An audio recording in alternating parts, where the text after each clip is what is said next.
Hey everybody, welcome to Too Old for Comics. I'm Steve. The Marvel Cinematic Universe, what hasn't it done in its 10 plus glorious years of existence? It's maybe launched the careers of some actors you may not have heard of before. It's probably dusted off the careers of some actors who have enjoyed the heights of success and then the downward spiral of drugs and alcohol and then risen again, Robert Downey Jr. But other than actually save Marvel Comics publishing, it also dusted off the status of some of lesser known characters, mainly the Avengers. Not mainly, pretty much the Avengers. Characters like Iron Man. Iron Man for the past 30 years was probably like a C-list character at best. Through most of the 80s, all the 90s was pretty low in the batting order. So much for the fact that a lot of those characters, they had to actually farm out to a different publisher, comic book publisher, just to try to pump some juice into them. And even that didn't work. No one cared. It wasn't until the movies came out that kind of really, shined a light on guys like Iron Man, Captain America, and this guy right here, Thor. Yoink. Thor is played by Chris Hemsworth. Chris Hemsworth is an Aussie actor, kind of an unknown. He played some soaps in Australia. Also, I think his big screen debut was, as Kirk's father in the J.J. Abrams Star Trek movies. That was kind of his big debut.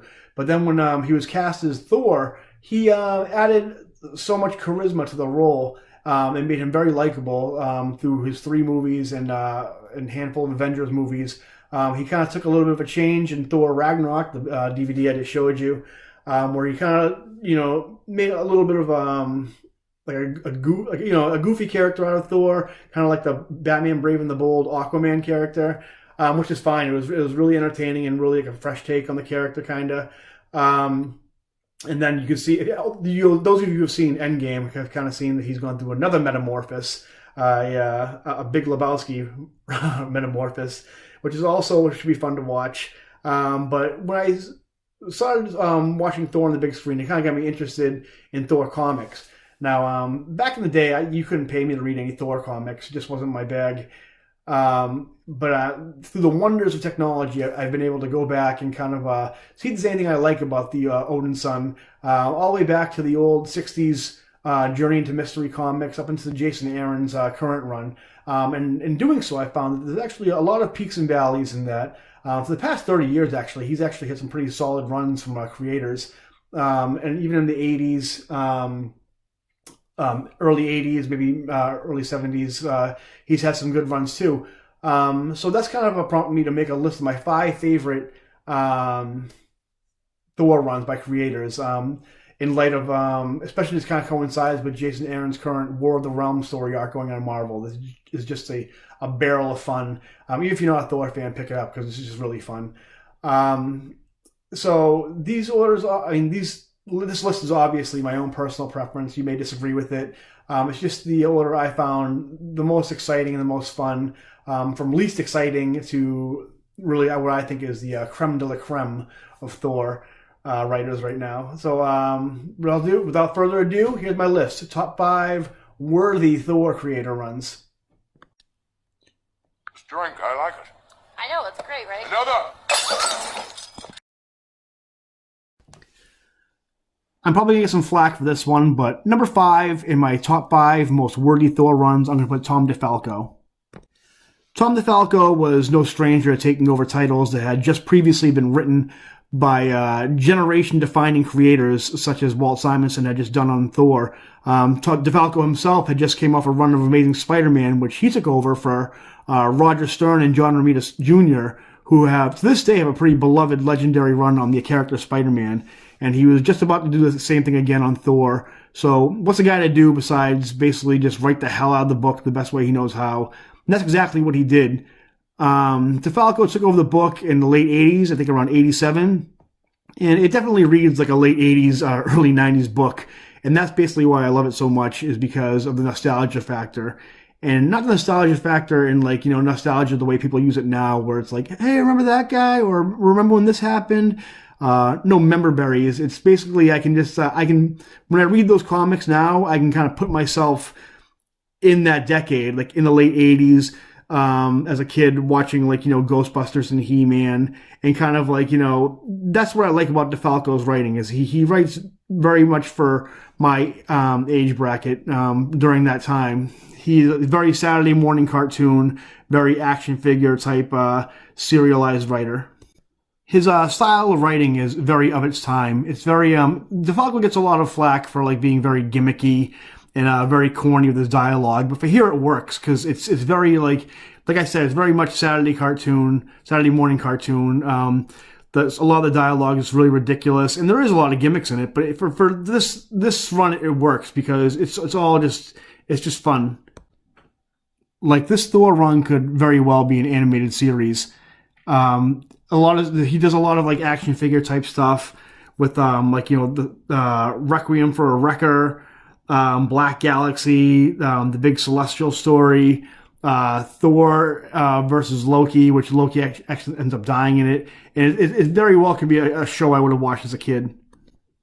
Now, like I said, DeFalco and Friends, who's the artist on the book, actually, just like how they just came off Amazing Spider-Man, they decided to keep on leaning into it and basically make Thor Spider-Man pretty much. I don't think DeFalco was really a fan of like the big bombastic Shakespearean Norse dialect, so he kind of just like decided to bypass all that by making a brand new character out of Thor, the character Eric Masterson. What Eric Masterson was like was basically, if you can picture Peter Parker and Kyle Rayner kind of mashed into one character.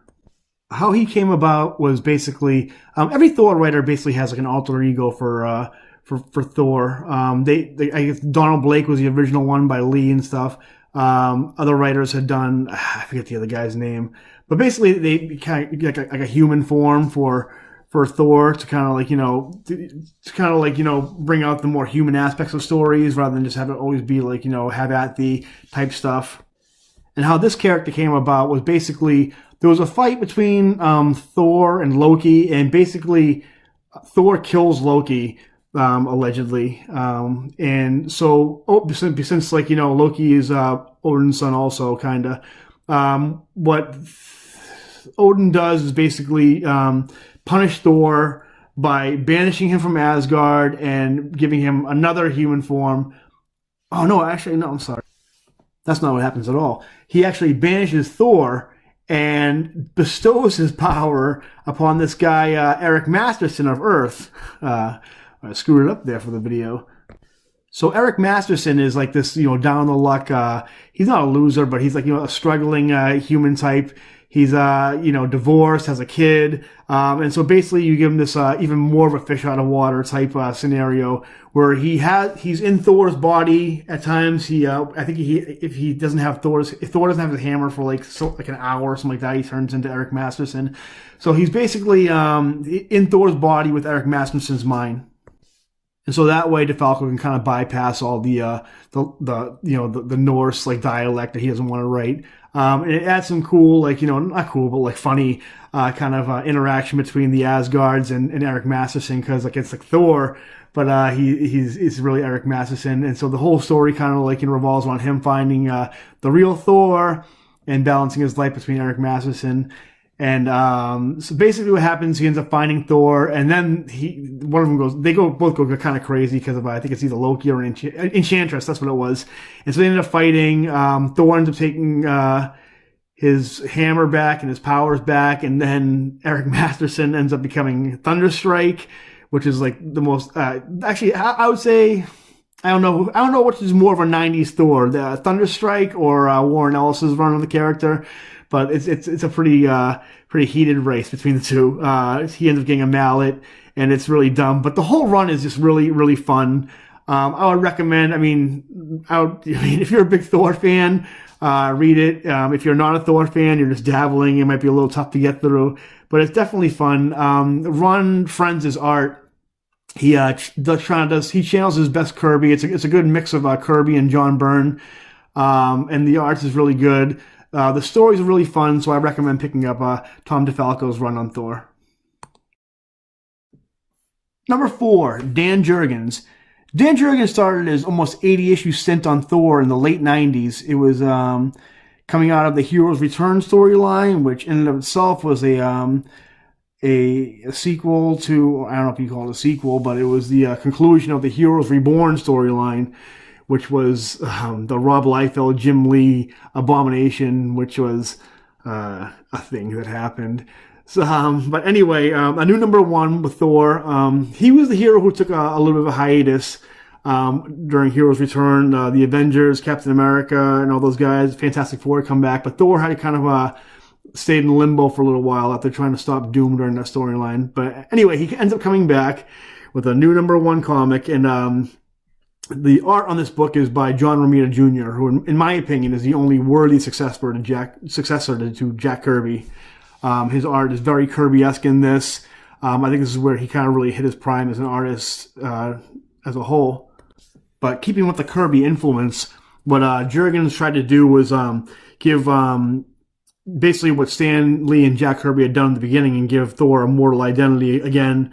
But since Don Blake was erased by Odin, he needed a more youthful, more relatable, I guess, character to have as an alter ego. So they got the a relatable ambulance driver, Jake Olsen, because why not? But in this iteration, unlike the other ones, where they were kind of two separate identities, or one was in the driver's seat while the other was using the other's body, in this one, Jake Olsen, in the very first issue, had died. And basically, because it was Thor's fault, he ended up just inhabiting Jake Olsen's body. Which was, so there was no Jake Olsen at all. Thor had to take over this mortal's life. Jake Olsen already had a fiance, was getting married, so he had to kind of like deal with that, like having no knowledge of this guy's life prior. And when he wasn't Thor, had to pretend to be this guy, Jake Olsen. So, I mean, long story short, Jake Olsen dies, Thor takes his place and lives his life. One of Jurgens' mission statements, I guess, in this book was he wanted to introduce a lot of new villains. And I think in the first, like, maybe 25 issues, there was a lot of, there was a couple of cameos in the first couple of issues, but then he introduced a lot of new villains called the Dark Gods, I'm sorry. These guys were Bad News, brilliantly illustrated by John Romita Jr., they had basically, in the book, had imprisoned Odin, and it wasn't even, they kind of like, there were a subplot for a while, and didn't even, like, really, Thor didn't get to fight them until about a year into Jurgens' run. There was another guy, Desak, he was like a destroyer of gods. He was pretty badass. Thor eventually had to, like, convince him that, like, not all gods were bad, because they're not, you know? But, like, you know, after, like, the first 2 years, Jurgens, of course, ended up going back to the well and using some classic bad guys like Malekith. And even Beta Ray Bill showed back up with, this is back when, I think, John Romita Jr. at the time was drawing Amazing Spider-Man and Thor at the same time. And I think he kind of got burnt out on Thor, and Andy Kubert ended up taking over, which was a pretty good trade, because Kubert's a great artist. He draws great action scenes. This is like right when he was like right off of Kazar. So he drew a great Beta Ray Bill and a great Thor altogether. Beta Ray Bill actually sticks around for quite a while. Not quite a while, but, you know, he actually acts as Earth's Thor for a little while. There's a great issue that Andy Kubert draws, Thor versus Gladiator from the Shi'ar Empire, and you know, Kubert draws the hell out of, like, he draws really good Superman type characters. I think during the end of the run at some point, Jake Olsen and Thor end up getting injured, and Jane Foster ends up, it's not Jane Olsen. Jane Foster ends up being able to heal Jake Olsen, but not Thor. So I guess I think Jake Olsen's ends up living again. And yeah, I think that's how it ends up happening. So once again, Thor and his mortal alter ego get separated, and they're both two separate people. And Jurgens just writes really entertaining stories up until the end of his run. I think it's issue 79, and I think Michael Oeming from Powers takes over, and they go into the Ragnarok storyline, which Thor ends up going through another hiatus after this title. But Jurgens' run is really fun. It's a really, like, you know, back to basics, nice homage to Stan Lee and Jack Kirby with a more contemporary take. And of course, John Romita Jr.'s art is just impeccable on this, so I recommend picking it up also. I mean, going back right now, I read them, I think it's some like 20 years later, and they still hold up pretty good. So yeah, Jurgens' run is good. At the end, Thor comes back to life at the beginning, and at the end he's dead again. So there you go. Number 3, J. Michael Straczynski. To be honest with you, I wasn't even going to read Straczynski's run. I remember when it came out. I remember it not clicking with me all that much. The only thing I really remember is the art was really good, and I remember that Iron Man issue where Thor just kind of gives Tony a beatdown. And this is rightfully so, because this is right after Civil War, pre-2008, before Robert Downey Jr. made Iron Man America's Sweetheart. But I remember I read that one issue, and I decided to go back and read the 2 before that. And after that, holy shit, was I wrong. I could not put the book down. This book is just great. If you're a fan of Shakespeare or political intrigue or just really Game of Thrones type shit, this book is for you. The art obviously is amazing. Oliver Copiel just when he came in the book, it was a revelation. It's always great when you see those artists who, when they take over a character. I guess the best comparison would be when McFarlane came on Spider-Man, or Jim Lee came on X-Men, or I don't know, Frank Miller on Batman. I guess I don't know. I don't know what the DC equivalent would be. But anyway, when Oliver Copiel took over the book, they're like, this is Thor. This is how Thor was meant to look. Just solid, large, really grim looking. Not grim as brooding, but just really I would not fuck with this guy. He kind of gave him a redesign, gave him the chain link arms and leg armor type suit. Just the art is just amazing. Definitely, I'll put some images in here, but you gotta check it out. Art, never mind that. The story itself, Straczynski just goes all in on this world. Not in a way that someone like Simonson or maybe DeFalco did as far as the Thor universe, but as far as the House of Odin, he's all in. Status quo wise, you could tell he's definitely a big fan of the old Stan Lee, Roy Thomas type issues, where immediately right off the bat he reintroduces Donald Blake, the walking stick and everything. So you get Thor and Donald Blake as 2 separate characters.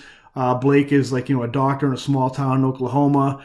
Again, this is after Ragnarok, so all the Asgardians are dead. Odin's dead. Thor's dead. He's not dead. He's the only one who came back to life. That's how the first issue pretty much starts off. And in the afterlife, he ends up being told that Asgardians, like they say in the movie, it's a state of mind. It's not it's anywhere that the heart is. It's not an actual physical place. But Thor decides to make it a physical place in this book, and actually ends up using his power to create Asgard on Earth. He goes out to this desolate land in Oklahoma, and basically recreates Asgard. And so much for the fact that leads to basically Tony Stark coming into the picture, and at this point, Tony Stark is a government stooge. I think he's maybe in charge of S.H.I.E.L.D. at this point, director of S.H.I.E.L.D., Tony Stark, and he basically tells him hey, you gotta register. I don't know if you're aware of this, but Civil War happened, blah blah blah. And Thor's yeah, I'm aware Civil War happened. I'm aware of what you did, and he brings up the whole clone Thor, Clor, the Kill Bill Foster, and he just beats the shit out of Iron Man, and and makes him walk home, in his broken down armor. It's such a great issue, and at the time Tony Stark was quite a bastard, so it was well deserved, and it was awesome to watch, read rather. So what he does basically comes to this compromise with Thor. It's hey, we can give you some kind of diplomatic immunity thing, which Thor's whatever, fuck off. And what Thor does basically is raise Oklahoma 8 feet above land, so it's hovering mass of land. And so he's see, now it's not part of American soil. But the guy who owns the land in Oklahoma is hey man, I don't mean to be a prick, but technically this is still my land, even though you just picked it up and have it hovering here. And so Thor's you know what? If it makes it if you want some compensation for it, go into the treasury and take whatever you can carry. And so the guy ends up having his kid back up his pickup truck and just dumping all a bunch of treasure into his pickup truck. Which is funny because as dramatic and as as much as this title takes itself seriously during his run, there's a lot of humor inside of it too. There's some great beats with, of course, the people from Oklahoma having to deal with these Asgard. Oh, well, I'm kind of getting ahead of myself. What Thor does basically is he ends up realizing that all the Asgardians are basically reincarnated in these mortal bodies. They just don't know that they have Asgardians living in them. So what he ends up doing is, like, starting with Heimdall, ends up like awakening these people one by one. Even Loki. This is the beginning of the Loki, like the female Loki body one, where Copiel, the way he draws it is just really great. He draws like the female. It's clearly like a woman, but it's very ambiguous, like as far as like the face goes, and it's very like reptilian the way he makes him move around and stuff like that. And there's a subplot where Thor is looking for Sif, which actually leads to another comedic moment. Not comedic, but kind of like adds human moments to a book that is not very relatable when you're dealing with gods and demigods and this and that. Where he goes to see Jane Foster, and of course Jane Foster sees Donald Blake, and she thinks like, oh, we're reconnecting and blah blah blah, reigniting the lost flame from before. And he's basically like, hey, you know where Sif is? And she's like, are you kidding me? And so that whole subplot where they're trying to find Sif, it ends up turning out that Loki had, I don't know if he kind of augmented his face or something like that, but basically he's been using Sif's body. That's Loki's soul or whatever has been in Sif's body, and Sif has been in this like dying patient in Jane Foster's hospital out in Oklahoma. And so it's as far as the story, I mentioned before, there's a lot of like Shakespearean, like like in-house Game of Thrones type stuff, like a lot of backstabbing, like Loki, like using a lot of behind the scenes, manipulating to the point where he ends up discovering, with the help of Hela, that Balder the Brave was actually a son of Odin also, so he's actually brother of Thor and Loki and a rightful heir to the throne. Balder, like, of course, like he's very inconsistent with like his character. He had been for the past 30 years of continuity.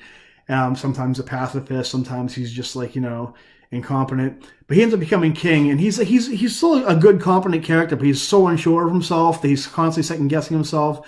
And it doesn't help that at the time Loki is his counsel. So that leads to a lot of what Balder thinks he's doing stuff. He's doing well for the Asgard, but he's really just everything he's doing ends up being just to fuck with Thor because of Loki. To the point where they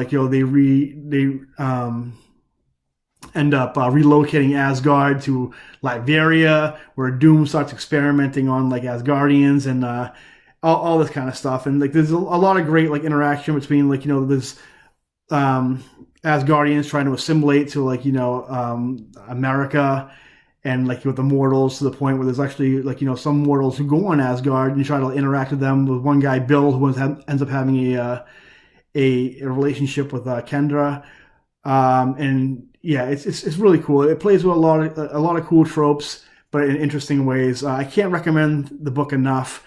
I know you're probably thinking, why is this number 3 then? It's so good because it's I don't know. The art's great. If you like Copiel, he also does a run with Matt Fraction after Straczynski, but it's not as good. The Fraction's run actually isn't good at all, which is part of the reason why I almost didn't review Straczynski's run, because I saw Copiel as art on both runs, so I kind of associated the two together. But JMS's run on Thor, definitely pick it up. Number 2, Walt Simonson. Every so often on this spinning blue mud puddle we call Earth, a creator comes along that redefines a character for a generation. John Byrne did it on Fantastic Four and Superman. Frank Miller did it on Batman. Walt Simonson is to Thor what Frank Miller is to Batman. He took a character that was getting kind of stale, maybe had lost his luster over the few years, and completely turned him on his ear. Exactly what he did on Thor. Aside from legendary, which is the word you probably use to describe Walt Simonson's tenure on Thor, the mission statement seems to be anything goes. Anything goes. Right from the very first issue, we're introduced, the first issue that Simonson both writes and draws. So Simonson had drawn the book a little bit before this, a few fill-in issues there, but this is the first time him taking the reins solely. the character. And from this very first issue, we're introduced to a brand new character and a brand new Thor, kind of, Beta Ray Bill. Now, in comics, as a creator, it's hard to create nowadays anyway, new characters that immediately just click with fans. And Beta Ray Bill, right from the gate, the fans accepted him with open arms, almost as much as the Asgardians themselves accepted Beta Ray Bill with open arms. On their first meeting, Beta Ray Bill, there's a classic, superhero trope where there's a misunderstanding and they meet each other and fight. Beta Ray Bill beats the crap out of Thor to the point where he reverts back to his alter ego. And he returns Thor back. I think Mjolnir returns Beta Ray Bill and Thor back to Asgard, and immediately they see like a broken, beaten Thor. And rather than like, who is this imposter, this intruder, they're like, oh, fuck Thor. We have a new champion here. Even Odin's like, thanks for bringing back my pussy son, but what's your name, stranger? They end up even having another fight, which Beta Ray Bill basically beats him again.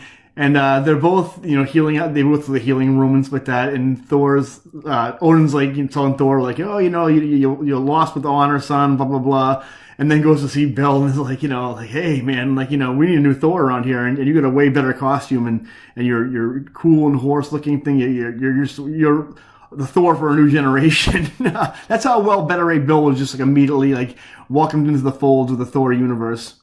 But Bill is just one of many concepts and characters introduced into the Thor universe that Simonson implemented during his run. He went from taking it to like a kind of a fish out of water story, which he'd been in previous incarnations of Thor, to like a grand space opera, pretty much. A lot of Simonson's stuff can kind of be traced back. I think there's a lot of influences from like Star Wars and the Flash Gordon and the Heavy Metal magazine. So much to the point where even one of the latest Thor films, Ragnarok, I think borrow quite a bit from Simonson's run. It's almost like the director, I forget his name, Taika Waititi, I think his name is. But it's almost like he was signed on to do the Thor movie and kind of like just, okay, what am I going to do? All right, just grab an omnibus of Walt Simonson's run on Thor. Even the way, like, the landscapes and the buildings and planets, the designs were very influenced by Simonson, who had a style who was obviously very Kirby influenced, but also I think kind of influenced by a lot of that like Flash Gordon type sci-fi stuff. Like even things from the first scene of the movie where Thor is being held captive by Surtur. The first issue in Simonson's run actually has Surtur. What is he doing? He's like forging the Twilight Sword, just like in the comics. Beta Ray Bill even makes kind of a cameo during the what's his name, Jeff Goldblum's character, the Collector.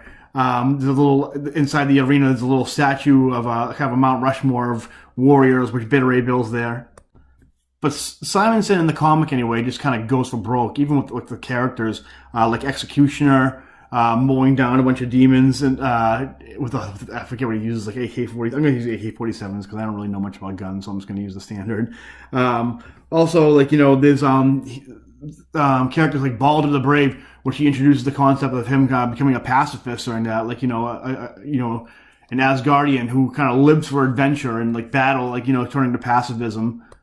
And of course, like besides obviously the iconic image of Beta Ray Bill, there's also the other probably one of the most famous and popular images, Frog Thor, which is another thing that Simonson does. He actually, with the character Loki, he returns him back to his kind of God of Mischief type roots.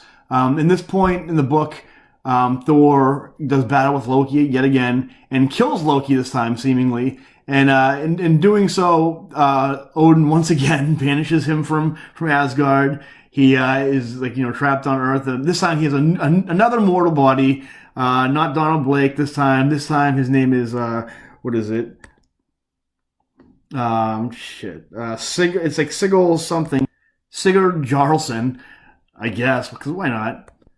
Which I think, after reading the book, I think actually Nick Fury gives him this secret identity. I think he says he's like a cousin of Nick Fury, something like that. That's another crazy things that enter into Thor. It's not necessarily just Asgardians and Norse lore and like demons and demigods, like stuff like like Nick Fury and S.H.I.E.L.D. get introduced again, adding like that pop superhero feel to it.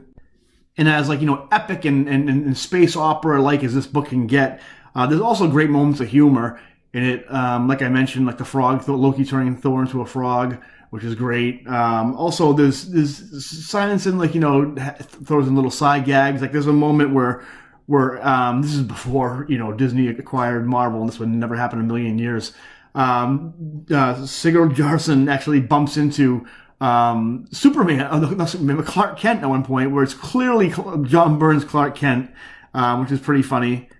Other stuff like the Asgardians actually for a short time get stuck on Earth, and Volstagg becomes the best dad in comics. Stuff like that. What else does Simonson do? He also tries to give spotlights to characters that aren't necessarily the star of the book, like Balder the Brave. He actually does at the same time a spin-off with Balder in another comic. Sif also, which Sif, she kind of like, she has some moments to shine. There's actually a moment, some parts in the book where she actually strikes up a will they won't they relationship with Beta Ray Bill. Once again, people love that she's, looking at him and saying, like, hey, like, Thor, he's not giving me the time of day. Like, I want your big horse hands all over me. I shouldn't actually say that, but Sif gets a little bit of character.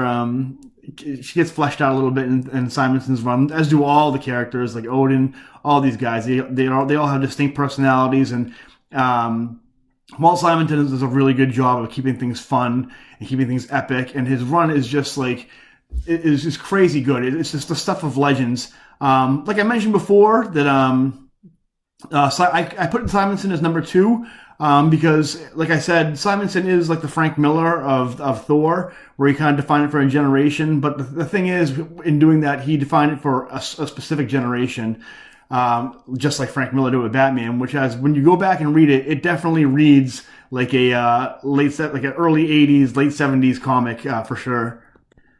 The art, while very good, is also dated. It's clearly like an early '70s, late '70s Star Wars. Late '70s, early '80s Star Wars type style.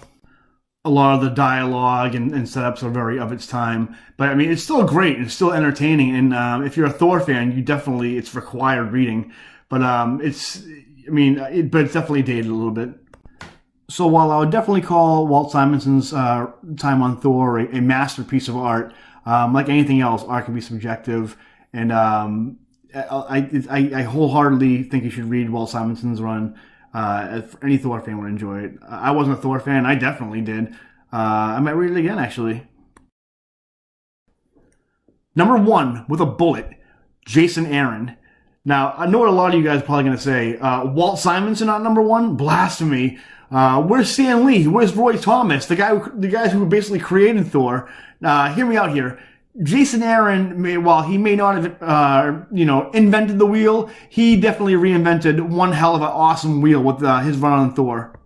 Now, while Stan Lee and Jack Kirby may have created a sprawling cosmic epic in the 60s, and Walt Simonson maybe brought a lot of that sense of humor on a cosmic scale, the grandiose, Jason Aaron, on the other hand, Jason Aaron has just created a saga. And in the time he's been writing the book, I would go as far to say his run, in my opinion anyway, like I said at the beginning of this video, this is just personal opinion, his run is just untouchable when it comes to Thor. Jason Aaron in his run isn't beholden to one certain linear narrative. He's, tapped into parallel realities, parallel Earths, and even characters from different timelines and different uses of their mortality, if that really makes any sense. Right from the beginning in his God, I think it's God of Thunder, Thor God of Thunder is where he starts off his run. He gives a humanity to Thor, a character like that, which some creators have done to a certain extent, but not like Jason Aaron has. You have this big demigod, Thor, Odin's son, who even as an immortal can't get over his daddy issues. And when he really gets into the nuts and bolts of Thor, he adds a psychological heft that makes Thor feel like more Thor than ever. I think he starts off his run with that storyline, God Butcher or God Bomb, and really just puts an emphasis on the infinite possibilities that the story universe has to offer. not just like, using even just Thor himself, like Odin's son, but also introducing different Thors. Most prominently and most famously and successfully is the Jane Foster Thor. She kind of comes out of a story. There was I don't know if it was Jason Aaron who wrote it, but there was a storyline going on at the time during his run called Original Sin, where Nick Fury whispers something into Thor's ear, and after that, he's proven unworthy to lift Mjolnir. And the way it's handled is so great. It's heartbreaking and really humanizes Thor, somebody who's like, not very, relatable. And then you add this, like, which goes on for quite a while in the comics, this mystery of who's wielding Thor's hammer, wielding Mjolnir. And it turns out to be Jane Foster, a long-standing Thor character throughout basically since his inception, who is basically dying of cancer. And she uses the power of Thor's hammer to kind of like, obviously become Thor, but also kind of keeps her alive while she's dying. But every time she uses the hammer, reverts back to Jane Foster, she dies a little bit more every time. Just really like cool, like like the drama, like in that storyline. It goes on for I think two, maybe even 3 years, something like that. But like so many great stories come out of that whole that whole storyline. During that time, Thor actually, Jason Aaron actually pulls double duty with Thor, where he does a title called Unworthy Thor, where he kind of explores Thor without Mjolnir, how he kind of goes through an existential crisis without his hammer, because he's had it for so long, it's become a part of him, basically. And in that, he just, like I said, well, I didn't say it, but Jason Aaron kind of like gets teamed up with the Murderers Row of artists. In this storyline in particular, he gets reunited with Oliver Copiel, who I said before is the greatest Thor artist of all time. But they kind of dissect and go into like, the gods and like their influence on mortals, and how the reason why Thor couldn't lift his hammer is because I think the God Butcher said that like, none of the gods were worthy. They were all like, at heart evil. And it kind of like, brought a new take on why Thor is Thor, where he's not like worthy because like, someone's deemed him worthy or his father's deemed him worthy, or like, he's so heroic. He has to convince himself every single day that he was worthy of the hammer, because it's a huge responsibility on him. And basically, like, there's days where he can't be Thor, and it really adds like a whole new layer to Thor, where it's like, like just like the self-confidence it takes, like where it's not just like, him being like, a hothead or like this bombastic personality. It's like he has to be that way. And it was really, really cool to see that kind of dissection to Thor's personality and his motivations for being who he is. But stuff like that just like added into the Thor mythology, the saga of this character that's been going on for like 80 years. Jason Aaron just keeps on adding stuff like that into the mix. It's just this big stew of wonderful Thor mythology and lore. Like I said, the Jane Foster stuff gets resolved. She ends up sacrificing herself at one point. It's heartbreaking. And like, Thor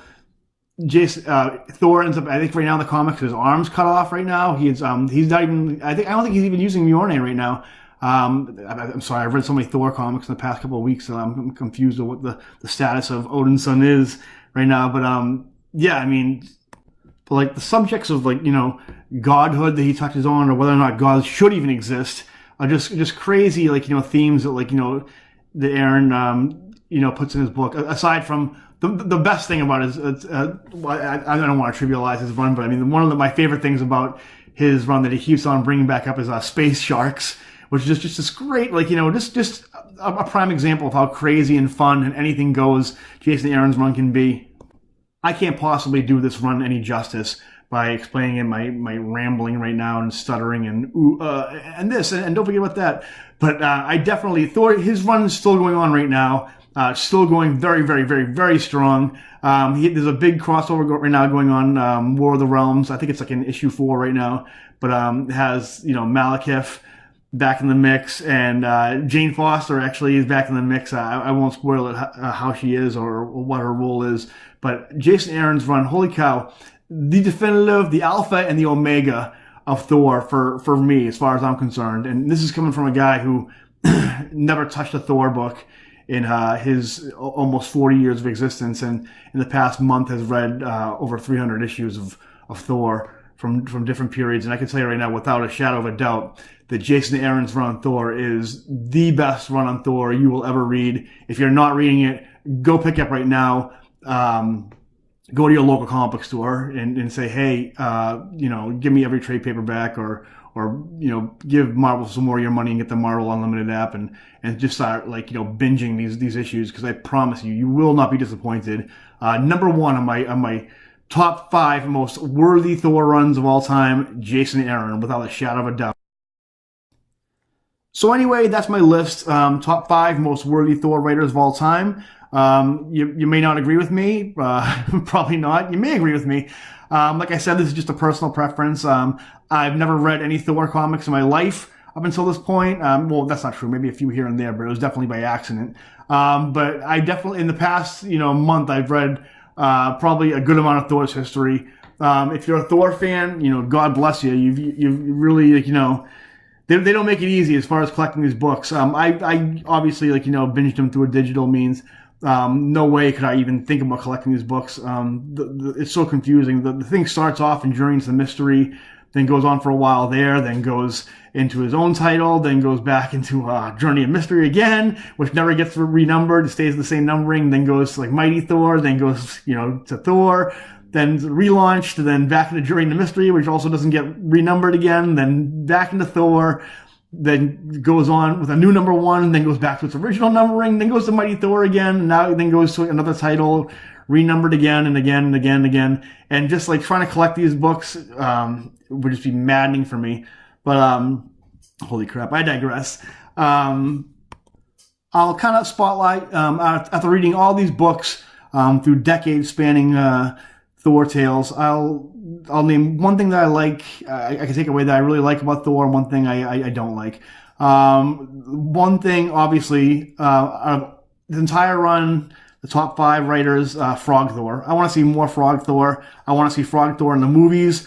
They've already borrowed so much from the comics as far as the first 3 films. I want to see more of that. I want to see Frog Thor. Goddamn, give me Frog Thor, and now that, you've all seen Endgame by now. Thor's in space with the Guardians. Give me some space sharks. For the love of God, give me some space sharks. The thing that I didn't care for, which has remained pretty consistent up until very recently in the comics. Like I said, I'd never read any Thor before. The only knowledge I have of Thor, basically, before going into this was the movies. And my favorite character besides Thor himself was Sif. I love the actress who plays Sif. I love the character of Sif. I would love to see her go toe-to-toe with Wonder Woman. I think it would just be great. But in reading a lot of the comics, Sif is really, she doesn't live up to the hype at all. I don't care how she's portrayed in many, even Simonson, DeFalco's.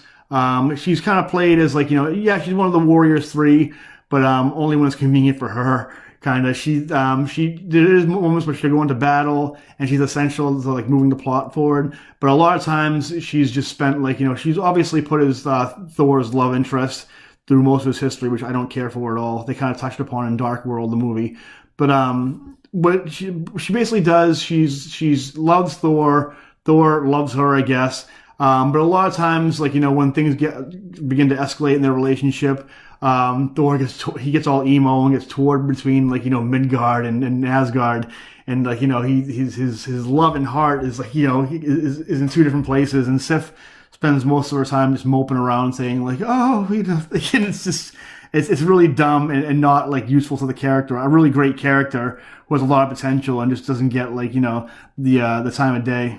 For a character who should really just say hey, she should be upfront with Thor and say, listen, I love you, you love me.